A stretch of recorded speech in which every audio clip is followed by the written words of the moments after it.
S-400. Yılların kavgası.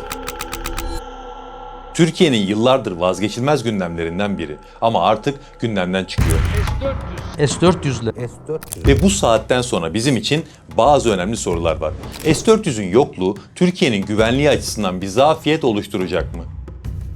Onun gönderilmesiyle 5. nesil savaş uçağı F-35'in önünün açılacağı düşünülüyor. Ama bir de başka bir mesele daha var aslında. Patriot hava savunma sistemlerinin de önü açılmış olabilir. Peki Patriot S-400 ile karşılaştırıldığında Türkiye'ye aynı oranda fayda sağlar mı? Tabii ki hepsinden de önemlisi, videomuzun odak noktası şu soru. Türkiye'nin siper hava savunma sistemi S-400'ün boşluğunu doldurabilir mi?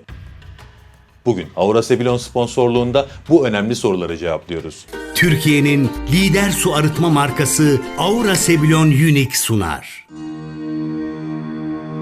Son 10 yılda bu bölgede gerçekten çok ilginç bir döneme şahitlik ettik. Her şeyin bozulup yeniden düzeldiği bir 10 yıldı bu. Bütün bölge ülkeleri için farklı bir tecrübeydi. Önce bölge Doğu Akdeniz gibi başlıklar üzerinden birbirine girdi. Daha doğrusu bütün bölge bir oldu, Türkiye'ye cephe aldı. Şimdi geldiğimiz süreçte normalleşme adımları atılıyor ve bütün kavgalar bir kenara bırakıldı. Aynı şekilde NATO dağılma sürecine girdi. Hatta NATO'nun beyin ölümü gerçekleşti filan gibi ifadeleri üst düzey isimlerden duyduk. Şimdi geldiğimiz noktada NATO yeniden toparlandı. Hatta bu ayki Ankara zirvesinde belki de hiç olmadığı kadar güçlü bir hale geldi. Tabii bugün konumuz bunlar değil. Bugün konumuz S-400.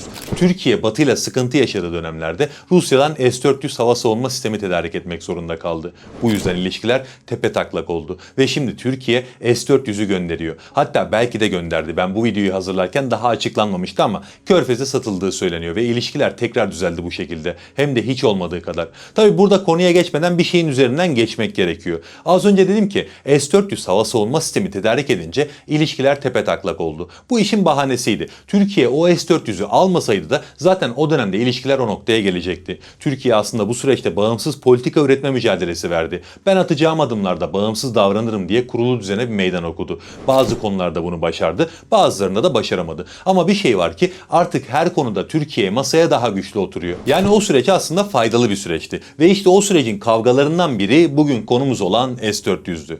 2017 yılında Türkiye, Rusya ile yaklaşık 2,5 milyar dolarlık bir S-400 tedarik sözleşmesi imzaladı. Bu tarz bir hava savunma sistemi zaten Türkiye'nin 1980'lerdeki İran-Irak savaşından beri ihtiyacı olan bir sistemdi. NATO'dan bunu tedarik edemeyince Türkiye böyle bir yola gitti. Ama bunun karşılığında F-35 programından çıkarıldı ve 2020 yılında CATSA yaptırımlarına dahil edildi. CATSA'nın ne olduğunu artık herkes biliyordur muhtemelen. Amerika'nın yaptırımlar yoluyla sağa sola ayar verdiği bir yasa. İşte o zamandan beri de bu S-400 kavgası devam ediyordu. 2025 yılından itibaren yani yaklaşık bir senedir bu konunun S-400'lerin 3. bir ülkeye satışıyla aşılacağı konuşuluyordu. Şu an bu şekilde aşıldığı söyleniyor. Hatta yüksek ihtimalle Birleşik Arap Emirlikleri'ne bu sistemlerin satıldığı konuşuluyor. Belki ben bu videoyu yayınlayana kadar mesele daha da netleşir. Ki zaten nereye gittiği değil konumuz. Biz bu meselenin daha önemli sorularına odaklanalım şu anda. Doğru bir hamle mi, yanlış bir hamle mi sorusu bu videonun konusu değil. Çünkü burada askeri teknolojiye odaklanacağız. Onu başka bir videoda ayrıca konuşacağız. O yüzden ilk önemli soruyla başlayalım. S-400'ün elden çıkarılması, Türkiye'nin hava savunması için bir güvenlik zafiyeti oluşturur mu? Aslında bu soruyu yanıtlaması çok kolay bir soru. Çünkü S-400'lerin Türkiye'ye operasyonel anlamda bilinen bir katkısı olmadı. Yani bunu biraz daha açayım. S-400 hava savunma sistemleri Türkiye'nin mevcut ve aktif hava savunma şemsiyesinde zaten yer almıyordu. Envantere girdiğinden beri pasif şekilde bekletiliyordu. Sadece gerekli testler yapıldı ve sadece ihtiyaç olursa kullanılacaktı. Zaten bu bir hava savunma sistemi. Sadece size saldırı olduğu zaman kullanılır. Sonuçta bu bir saldırı sistemi değil, savunma sistemi. Türkiye'de de böyle bir ihtiyaç olmadığı için hiç kullanılmadı. Yani bu sistem sürekli aktif olarak gökyüzünü tarar vaziyette değildi. Aktif olarak kullanılmayan bir sistemin envanterden çıkması da operasyonel bir boşluk oluşturmayacak. Yani S-400 hiçbir zaman Türkiye'nin katmanlı hava savunma ağı olan çelik kubbesinin bir bileşeni olmadı. Peki bu sistem hiçbir işe yaramadı mı derseniz orada şöyle bir durum var. Muhtemelen Türkiye bunu tersine mühendislik için kullanmıştır. Daha da önemlisi Türkiye bu gelişmiş hava savunma sistemini tanıdı. Muhtemelen testlerde bu sisteme karşı nasıl elektronik harp yapılacağı gibi senaryoların tamamı üzerinde çalışılmıştır. Daha önce önce dünyada bunun örneklerini gördük. Mesela Girit modeli. Yunanistan S-300 sistemlerini tedarik ettiğinde Türkiye baskı yaptı. Bu sistemi Girit adasına konuşlandırmak zorunda kaldılar ve kamuoyunda bu sistemlerin pasif olduğuna dair yanlış bir algı var. Her zaman aktiflerdi. Ve burada ilginç bir bilgi vereyim size. Bu hava savunma sistemi Yunanistan'dan çok İsrail'in işine yaradı. Çünkü ortak düzenledikleri tatbikatlarda İsrail Hava Kuvvetleri Rus hava savunma radarlarına karşı taktik geliştirebilmek için Yunan S-300'lerini kullandı.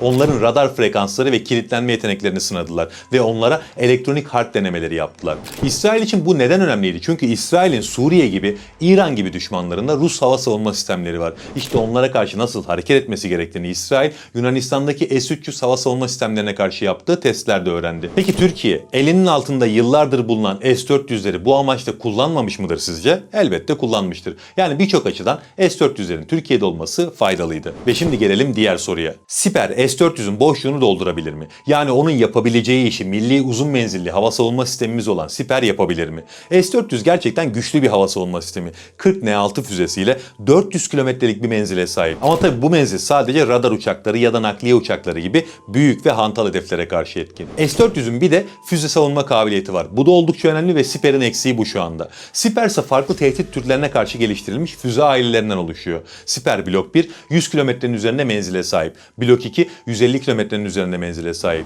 Bu füzelerin yanında Siper'in çok güçlü bir radar altyapısı var. Mesela arama radarı olarak 500 kilometreden fazla menzilli Alp 300G kullanılıyor. Atış kontrol radarı olarak da Alp 100G AES radarı kullanılıyor. Siper tek bir merkezden 100'den fazla hedefi takip edebiliyor. Aynı anda 10 hedefe angaje olabiliyor. Yani Siper S-400'e karşı zayıf bir rakip değil ama henüz S-400 kadar olgunlaşmış bir sistem de değil. Şu an gelişim aşamasında. Ve ne zaman S-400'ün tam olarak boşluğunu doldurabilir derseniz antibalistik özelliği kazandığı zaman.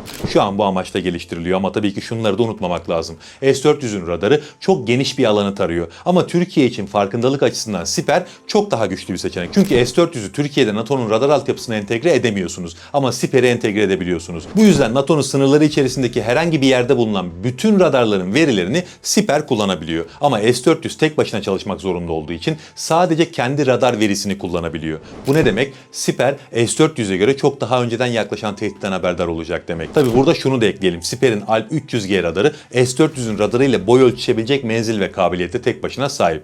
Bunun yanında bir de yazılım avantajı var. Çünkü Siper her şeyiyle yerli. Bütün kaynak kodları Türkiye'nin elinde. Siper'i kullandığınız zaman S-400 gibi mühimmat beklemeyeceksiniz. Yani balistik füze savunmasındaki dezavantajı dışında neresinden bakarsanız bakın Siper S-400'ün boşluğunu fazlasıyla doldurur. Eğer Türkiye balistik füze savunması konusunda yaptığı çalışmaları tamamlayana kadar NATO'nun sistemleriyle filan idare edebilirse emin olun S-400'ün bu konudaki eksikliği hissedilmeyecektir. Son olarak da önemli bir soruya daha odaklanalım. S-400 gönderildikten sonra ABD'den Patriot hava savunma sistemi tedarik edebilirsek o boşluğu doldurabilir miyiz? Yani diğer bir deyişle Patriot S-400 kadar etkili mi? Patriot dünyada belki de en çok sınanmış hava savunma sistemidir. Çok fazla savaş tecrübesi var ve S-400'ün Türkiye'ye sunamayacağı çok kritik bir yeteneği var. NATO entegrasyonu. Aynı Siper'de olduğu gibi. Patriot bataryaları NATO'nun taktik veri linkleri ve hava savunma komuta kontrol altyapısıyla uyumlu çalışıyor. Yani çok uzak coğrafyalardaki radarların ve uyduların tespit ettiği bir balistik füze Türkiye'deki Patriot bataryasına anında aktarılıyor.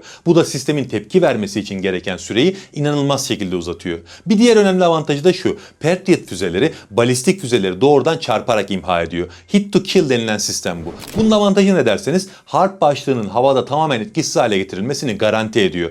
Zor bir iş, kolay bir iş değil gerçekten. Yani havada iki mermiyi çarpıştırıyorsunuz sonuçta. S-400 ise balistik füzeleri parçacık tesirli harp başlığıyla vurmaya çalışıyor. Füzeyi vurabiliyor mu? Evet. En az Patriot kadar başarılı bu konuda. Ama parçacık tesirli harp başlığıyla vurduğu için hedef füzenin rotasından sapmasını sağlasa bile başlığın dost topraklara düşmesini engelleyemeyebiliyor. Bu yönüyle de Patriot daha avantajlı. Dezavantajı ne derseniz Patriot'ın hem tedarik hem de lojistik maliyetleri çok yüksek. Füzeleri çok pahalı. Bir P-3 MSE füzesinin maliyeti 4 milyon dolara geçebiliyor. Bu da elbette ciddi bir dezavantaj. Ama Türkiye bunu Siper hava savunma sistemine antibalistik özellik geliştirene kadar kullanacağı için bu dezavantaja katlanılabilir. Bir de S-400'e göre radar dezavantajı var. Çünkü S-400'ün arama radarının menzili 600 kilometre. Patriot radarının menzili 180 kilometre. Ama dediğim gibi zaten NATO radar altyapısına entegre edilebildiği için bu dezavantajı oradan kapatabiliyor. Ya da en basitinden bakarsanız zaten Türkiye'de Siper'in Alp 300G arama radarı var. Bunun menzili 500 kilometrenin üzerinde. Bu bile tek başına o açığı kapatabilir. Yani kısaca özetlemek gerekirse Türkiye S-400'ü sattığı için operasyonel anlamda bir zafiyet yaşamayacak. İşin siyasi kısmı tartışılır. tartışılabilir. O tamamen ayrı bir boyut ve onu ayrıca bir videoda konuşuruz. Ama askeri teknoloji anlamında bakarsak Türkiye ilk etapta NATO'nun hava savunma sistemleriyle orta vadede de siperin kazanacağı antibalistik önleme yeteneği sayesinde bir sıkıntı yaşamayacaktır. Yani Türkiye bu sistemin yerini doldurabilecek kapasiteye sahip. Zaten şu an için NATO ile ilişkiler iyi gidiyor. Bir kere daha bozulana kadar NATO'nun hava savunma altyapısı bizi korusa yeter. Sonrasında zaten siper Türkiye'nin hava sahasını korumak için kendisini siper eder. Merak etmeyin. Allah'a emanet olun. Türkiye'nin lider su arıtma markası Aura Sebilon Unique sundu.